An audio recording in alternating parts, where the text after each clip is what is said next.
Vous nous dites si c'est bon pour l'enregistrement? C'est bon pour vous? On peut y aller? Oui? Super. Donc on est enregistré, c'est ça? Merci beaucoup, monsieur. Bonjour. Écoutez, on vous remercie vraiment chaleureusement d'avoir fait l'effort de venir nous voir. Ben voilà, on a encore deux personnes qui se joignent à nous. Vous voulez rentrer? Venez. D'accord. Voilà, donc on se présente en 2 mots. Je suis Pascal Schmitter. Je travaille chez Crédit Mutuel Investment Manager. On commercialise et on anime la distribution des 6 sociétés de gestion du groupe Crédit Mutuel CIC. Je suis une des parties de l'équipe qui anime donc le segment CGP, donc vous tous.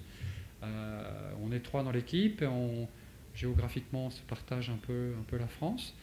On a référencé plusieurs OPC auprès de vos assureurs favoris.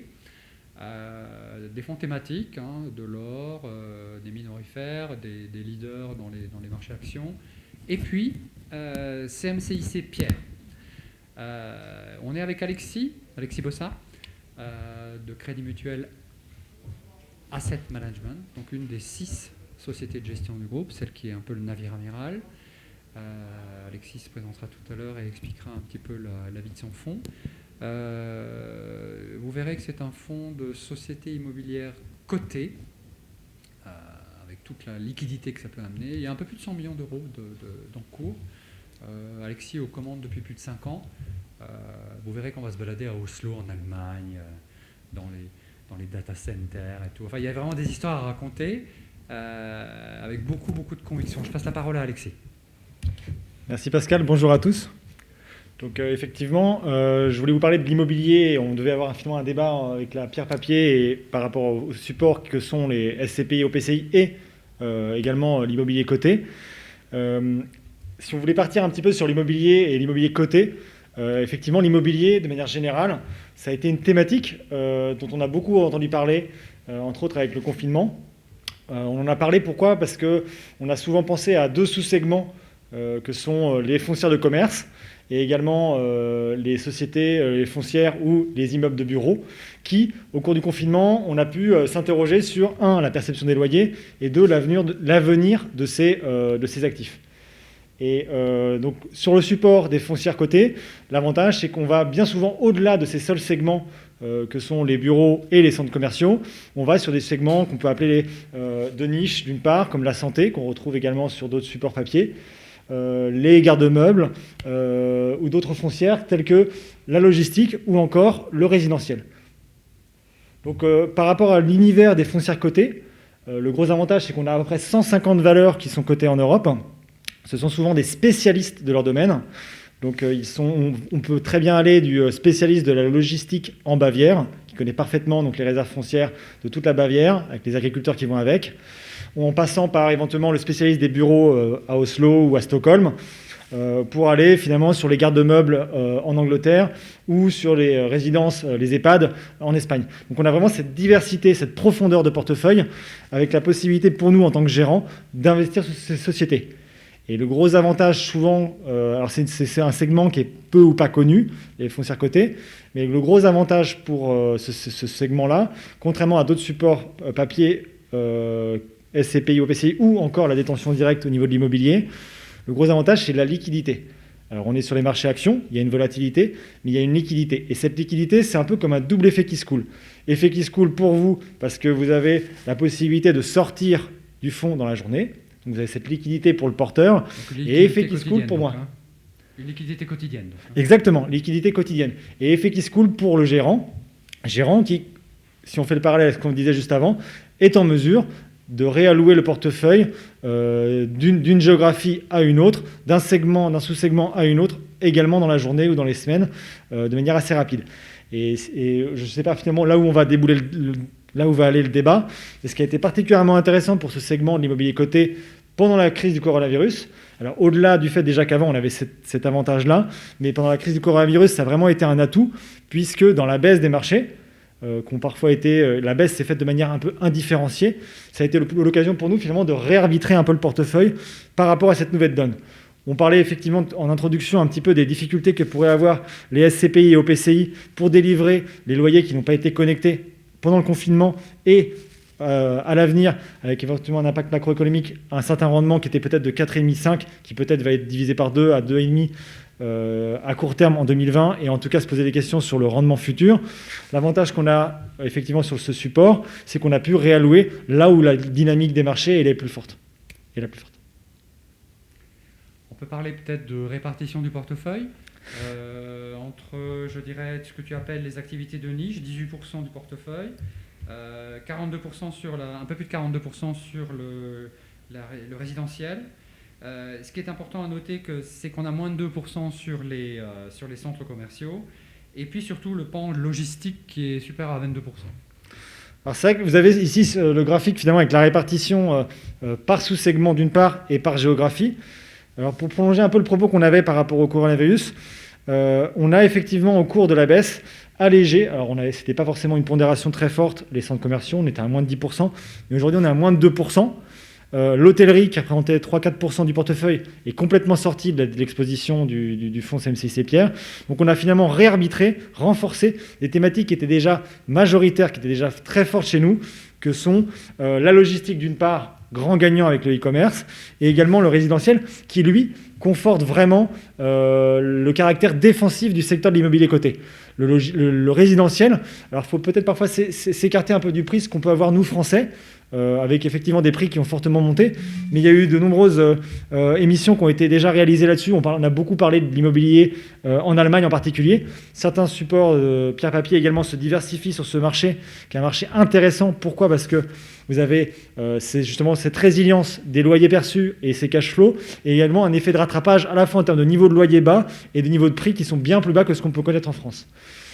Dans le process d'investissement, on n'en a pas parlé jusqu'à présent, mais c'est vraiment prépondérant. Alors, je vais parler de choses qui sont finalement basiques, mais c'est vraiment toujours de se déplacer, d'aller voir pour se familiariser, pour connaître les marchés. Donc, il y a toute une phase généralement d'approche. Je pense à des pays, on parle de la Scandinavie qui représente maintenant presque 27% du portefeuille à début septembre. La Scandinavie, ça a été tout un process justement où il faut aller sur place, il faut créer son réseau, rencontrer des brokers, des gens qui négocient, des gens qui sont dans l'investissement, rencontrer les managers, se déplacer, visiter les actifs. Et vous faites ça 1 fois, 2 fois, 3 fois. Et finalement, après, vous prenez votre habitude. Personnellement, c'est tous les mois, hors effet Covid, on va dire, parce que là, clairement, on est en train ça change la donne. Mais tous les mois, on est amené à se déplacer, à aller visiter les sites, à aller rencontrer les managers qui, justement, sont généralement des spécialistes, des experts de l'immobilier. Et c'est comme ça que, vraiment qu'on se fait des convictions sur les valeurs qu'on a ici en portefeuille. C'est une des grandes caractéristiques de la gestion d'Alexis, disons, c'est vraiment de se rendre sur place. C'est une réalité, bien évidemment, en dehors de l'effet Covid, comme il l'a souligné, vous pensez bien, les contraintes de déplacement sont un peu plus restrictives, mais il y a une forte conviction dans le déplacement et dans la compréhension, je dirais, du tropisme régional ou local ou national, quoi. C'est vrai que ça se traduit, alors là, vous voulez juste vous présenter peut-être le top 10. Ça se traduit un peu par rapport aux différents biais qu'on a pu prendre.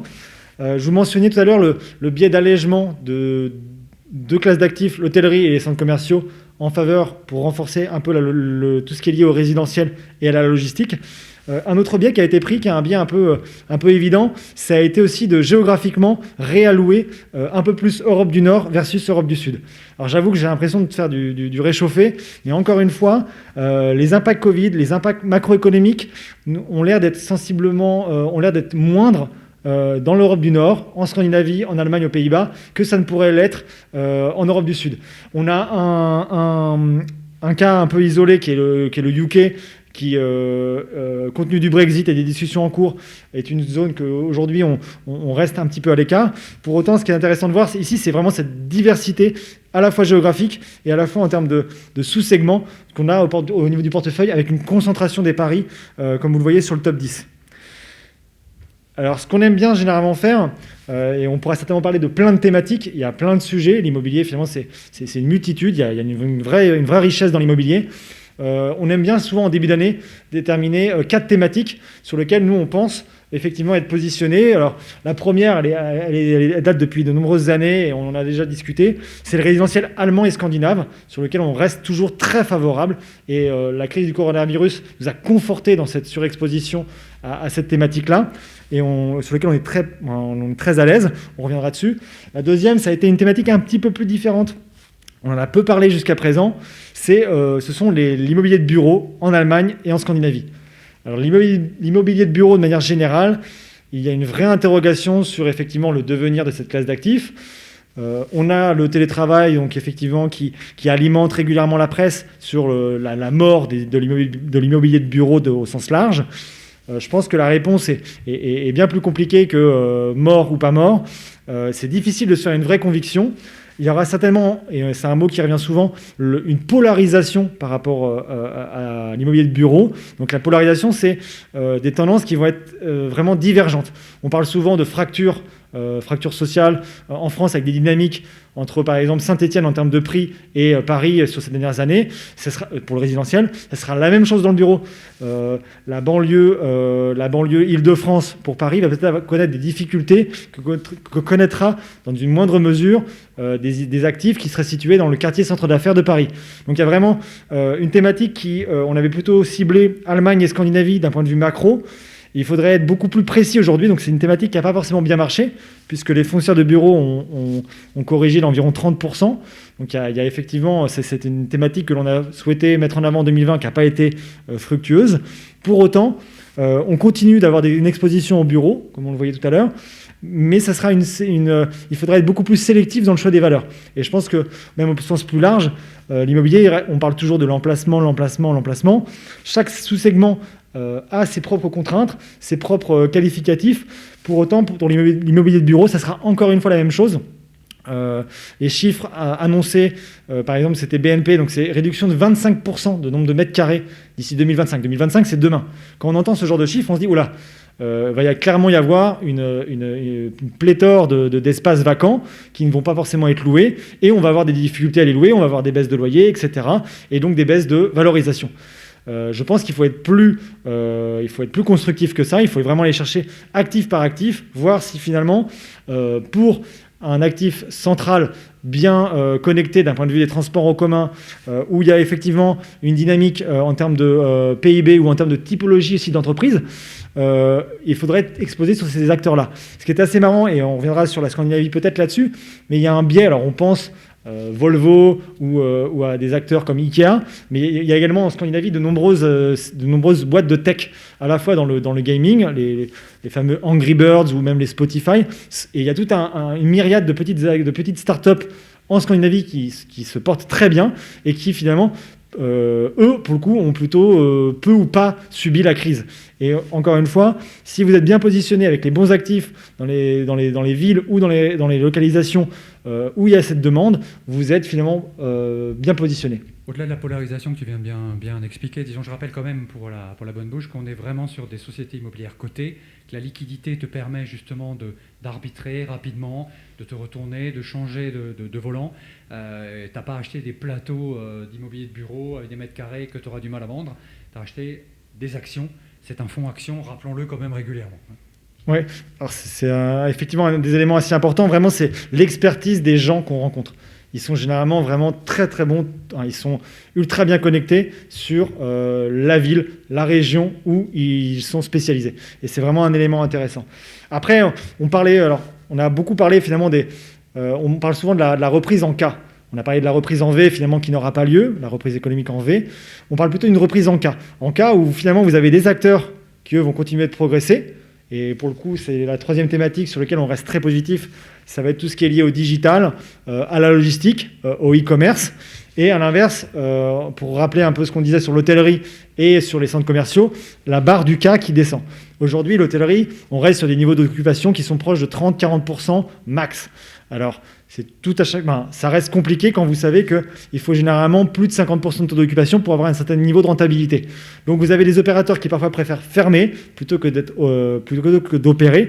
Et de facto, à la fin, vous avez un problème de collection de loyer pour le propriétaire. Donc, sur la partie du cas où nous, justement, on souhaite être le plus exposé. Je vous mentionnais la logistique, c'est au détriment finalement des centres commerciaux.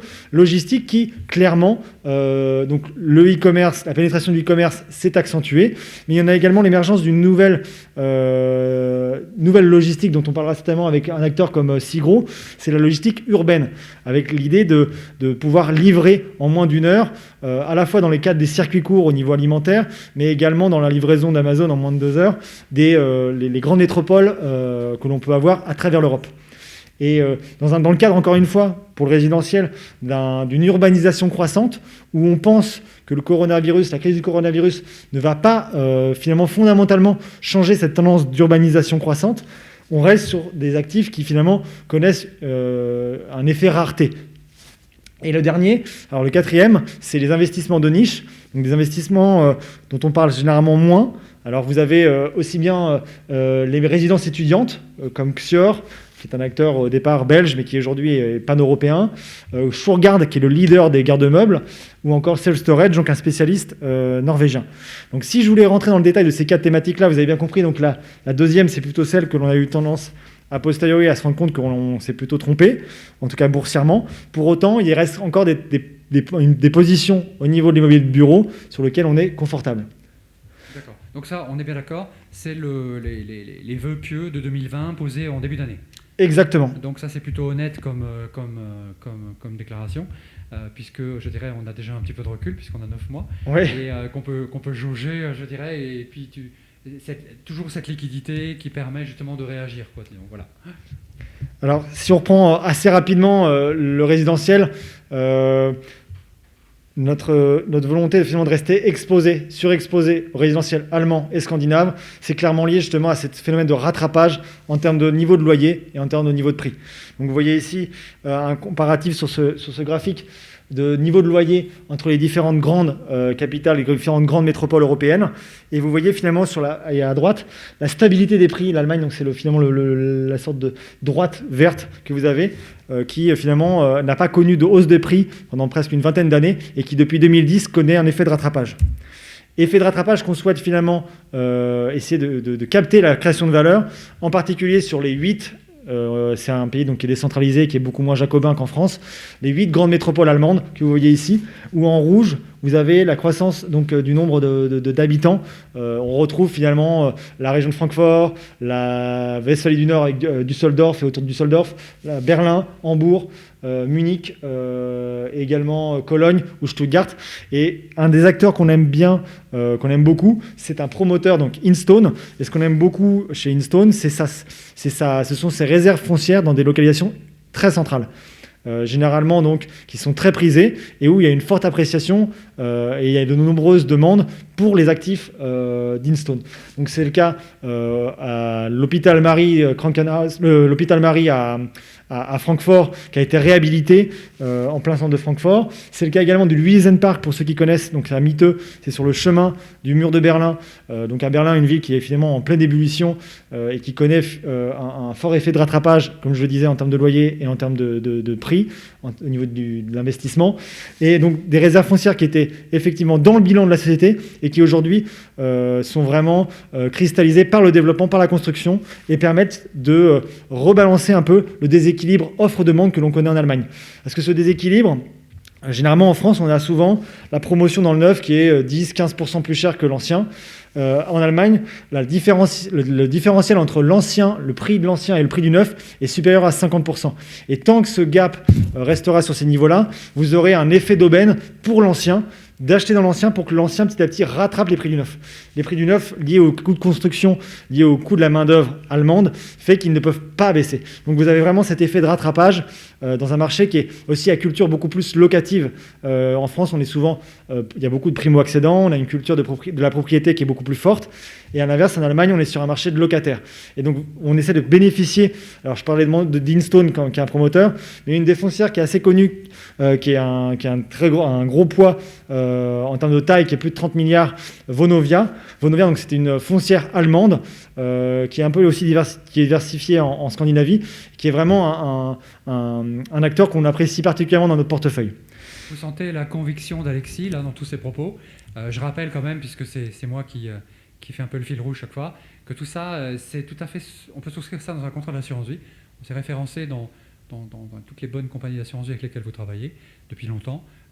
Donc voilà, je dirais par rapport à des SCPI, par rapport à d'autres supports immobiliers, là on est quand même sur, vous l'avez peut-être constaté, énormément de conviction, beaucoup d'investissement personnel, beaucoup de déplacement personnel, beaucoup de compréhension du marché, d'anticipation, d'honnêteté intellectuelle, et je dirais dans vos constructions d'allocation d'actifs, une réelle place, disons, pour de l'immobilier coté, quoi. Donc après, si on va aller un peu rapidement pour laisser la place aux questions, on a parlé donc du résidentiel, sur lequel on reste très positif, le bureau très controversé, et vous voyez les slides, au final, si aujourd'hui on doit se poser la question de la reprise économique, elles ne sont clairement plus à jour. On a un triple effet, alors c'est un peu comme pour les foncières de commerce, vous avez à la fois un confinement qui a posé des interrogations et la génération du télétravail sur le futur de l'immobilier commercial, bureaux et centres commerciaux. Vous avez un élément lié justement à la macroéconomie qui peut vous laisser croire, demain quand on voit la contraction du PIB, que l'on aura des loyers qui vont plutôt être orientés à la baisse. Et de facto, au-delà de la polarisation dont on parlait et de la sélectivité, c'est une poche que l'on n'a pas souhaité forcément surpondérer à court terme. On verra pour les thématiques 2021. Elle sera certainement, on essaiera de retravailler le sujet. En tout cas, il y a encore des foncières de bureaux que l'on apprécie en Europe. Je pense donc c'est le cas de CAIMO, c'est le cas de Gessina qui est un peu plus connu en France, qui a fait tout un travail de rotation d'actifs avec des actifs qui sont généralement très bien centrés à Paris et des décotes qui nous paraissent fortement exagérées. Aujourd'hui, donc, les foncières de bureaux se traitent entre 30 et 40% de décotes. Les foncières de commerce, on est carrément à 70-80% de décote, mais il y a un vrai sujet de soutenabilité des loyers d'une part, également de problèmes bilanciels d'endettement pour les foncières de commerce, ce qui n'est pas pour le bureau. Et donc, dans un contexte où les taux restent extrêmement bas, il y a toujours un appétit de la part d'investisseurs institutionnels, de la part d'investisseurs family office, fonds de pension, qui recherchent finalement à arbitrer toutes ces liquidités qu'ils ont pour du 3% de rendement. 3% de rendement avec, pour le coup, encore une fois, ils vont faire aussi le travail de la sélectivité de leur côté. C'est qualité du locataire, qu'ils soient en mesure de payer, qualité de la localisation pour qu'à la sortie, on ait la possibilité de sortir ou de revendre le bien à un prix égal, si ce n'est plus élevé. Et parmi la troisième thématique, alors c'est une thématique qu'on aime beaucoup, on en a parlé un petit peu, c'est la logistique. On a ici un acteur qui vous est présenté, donc c'est Segro, c'est une foncière britannique, 10 milliards d'actifs, donc on est quand même sur des acteurs qui sont gros. On a un peu plus de 50% des actifs situés en Angleterre, et l'autre partie, donc les 45% restants, en Europe continentale. Pour ceux qui connaissent Paris, ce qui est intéressant chez Segro, c'est toute la logistique urbaine, 60% du portefeuille. Et cette logistique urbaine, ce ne sont pas les gros entrepôts que vous voyez au bord des autoroutes. Ce sont comme des petits entrepôts qui sont dans des localisations beaucoup plus proches du cœur des villes. Pour Paris, ça va être Gennevilliers, donc aire de logistique, c'est le bâtiment que vous voyez ici.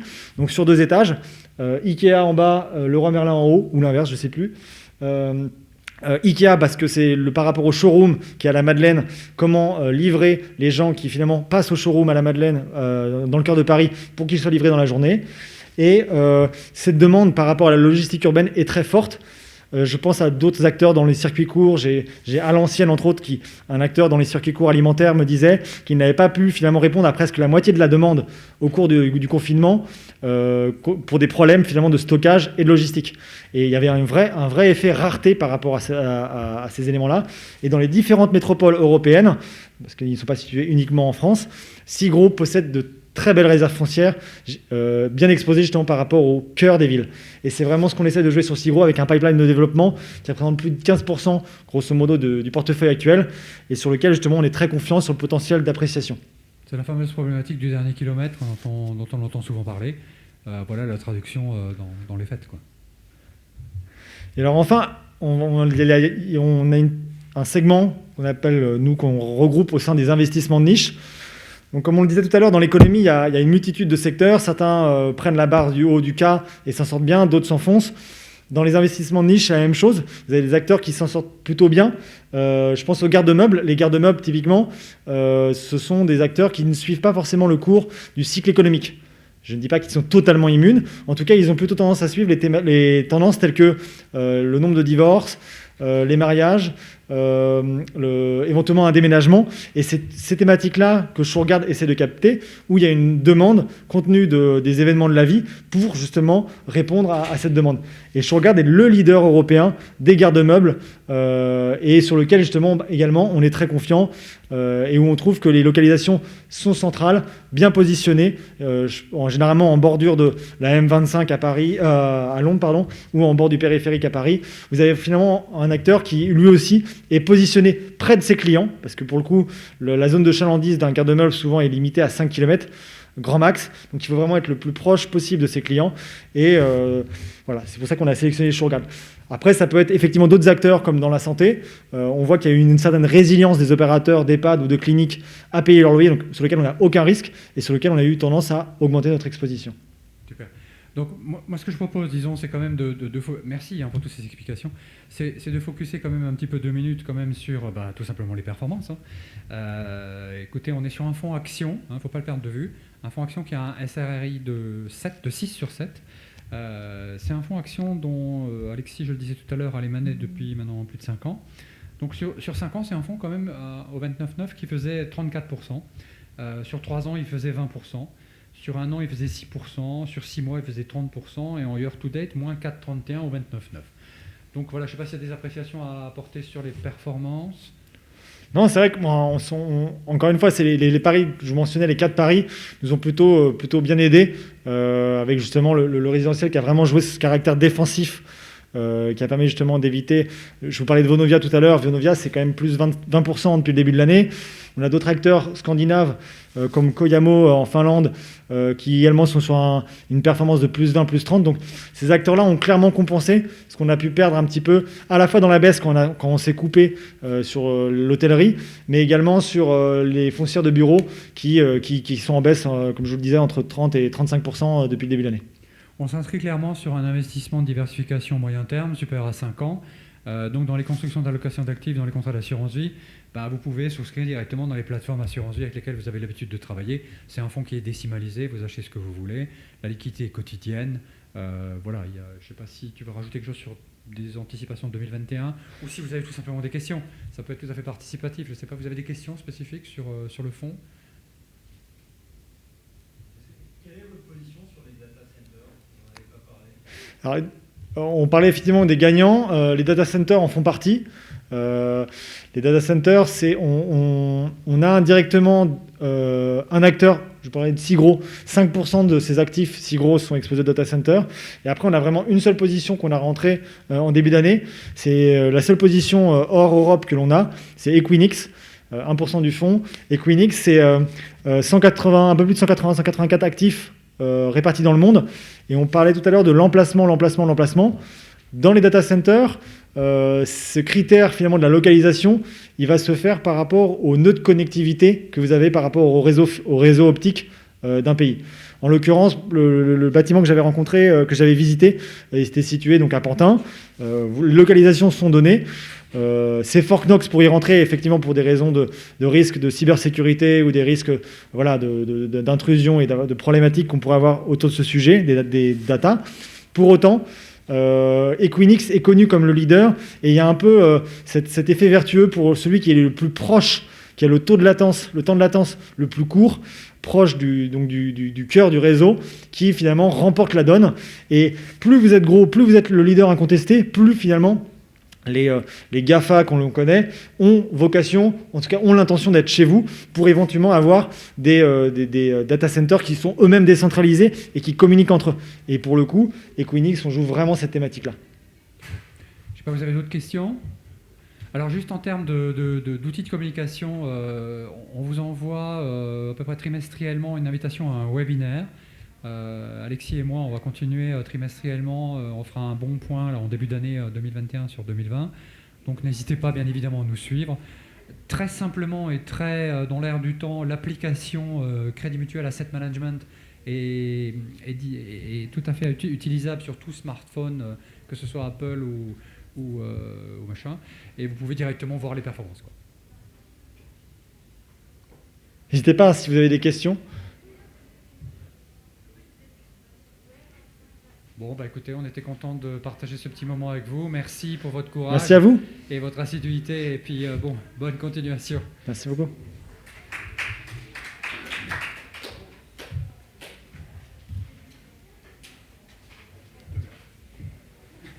Ouais. Qu'est-ce qu'il fallait? Je ne savais plus s'il fallait que je... C'est parfait. D'accord. La presse par la presse. Très bien. Alors, je pensais qu'on partait comme... voilà.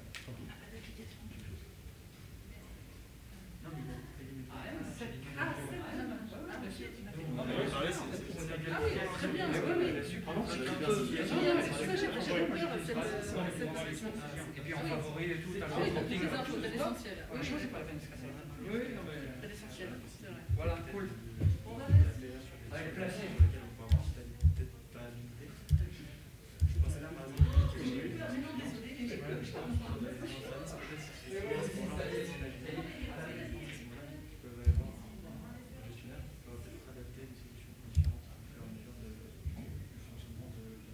La résidence.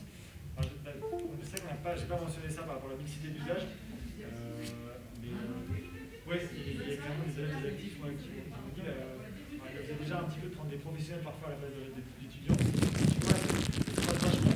Et par exemple en Angleterre où tu as un gros biais étudiant étranger et avec le Covid, il y a personne. Ça va un peu dans tous les sens. Il y a beaucoup d'interrogations dans ce sens. Je suis navrée. On peut arriver sur des actifs, je pense, justement, sur lesquels on peut essayer de varier le. Enfin, je pense qu'on prend un actif. Autant que c'est une chose, mais sur lequel on peut le rendre variable sur plusieurs situations. Je connais en plus directement Bastien. Et beaucoup par exemple, c'est pour le bureau. Il y a déjà beaucoup d'études en bureau. Et est-ce que parfois les investissements que vous devez faire pour rendre le bureau viable pas finalement beaucoup trop coûteux? Est-ce qu'il ne faudra pas juste le transférer en résidentiel et récupérer quelque chose que. Il y a beaucoup d'interrogations là-dessus. Moi, par exemple, j'ai beaucoup d'amis qui ont mené un gros mouvement sur Paris. C'était des appartements à Airbnb. Ouais, ça fait mal. Tous mes amis, c'était le cheval de bataille de tout le monde, de trouver l'appartement de tout le monde. Ah là, donc, comment se retrouver dans une situation où en fait, tu surpayes un bien en te disant qu'en fait, tu vas le rentabiliser grâce à des loyers qui doivent être plus importants que d'habitude pour qu'il soit aujourd'hui fixe. En fait, il faut peut-être essayer de se demander en fait, aujourd'hui comment peut-être envisager, anticiper une crise pour justement essayer de faire en sorte. c'est là que tu peux avoir des opportunités. Parce que par exemple, toi, sur certains biens, je mentionnais justement le bureau, au-delà de l'appétit de beaucoup d'investisseurs, fonds de pension, assureurs qui vont être là, qui motivent, actuellement il y a un peu de frilosité. Et je sais qu'il y a des gens qui disent c'est peut-être le bon moment pour maintenant acheter un bien. Et tu te donnes, tu as 2-3, admettons, plan A, plan B, plan C. Et tu sais que même ta pire renta plan C, qui est pour le coup quasiment assuré baqué, tu rapportes, admettons, 2,5. Et tu dis, voilà, je ne vais pas en dessous de ce prix-là. Et après, tu dis, l'optionnalité, comme tu disais, c'est si je tente telle stratégie, par contre, là, pour le coup, je suis qu'à 2,5, je suis à beaucoup plus. Il faut juste savoir quel peut être le point plancher. Exactement, je suis d'accord avec toi. Parce que pour Airbnb, typiquement, pour ceux qui avaient des problèmes de cash flow, parce qu'on Paris où tu payais déjà cher, j'avais en tête, tu vois, 2,5 à x3, x3, grosso modo le ratio grâce au location courte durée. Et là, en plus, pour le coup, c'est des gens qui cherchaient la location, ils sont en train de négocier, et ce qui se faisait quasiment pas avant. Parce qu'il y a un effet en plus à court terme quand les gens paniquent, ou les propriétaires qui n'arrivent pas aujourd'hui à relouer, il y a un afflux d'un seul coup. Ah ouais, ça c'est sûr. C'est normalisé, mais c'est pour ça que je pense qu'aujourd'hui, il faut réfléchir sur le flux, et il faut réfléchir sur la variabilité des types. Mais l'autre truc qu'on a parlé récemment, c'était les business parks tout pourris que tu as. Ouais. Tout pourris parfois en bordure de ville. ouais, mais genre, je n'ai pas des copains qui font ça maintenant, c'est une affaire. Ouais, et d'ailleurs, tu vois, il y a des très bons centres d'affaires. Il y en a d'autres aussi. Il faut y aller. Okay. Si vous voulez continuer, même si c'est récupéré, il va le faire la salle. T'as récupéré. J'ai récupéré la clé. les mecs disaient je mets un panneau, mon locataire s'en va, ça va être compliqué, la macroéconomie, on trouve tout le monde. Comment trouver un locataire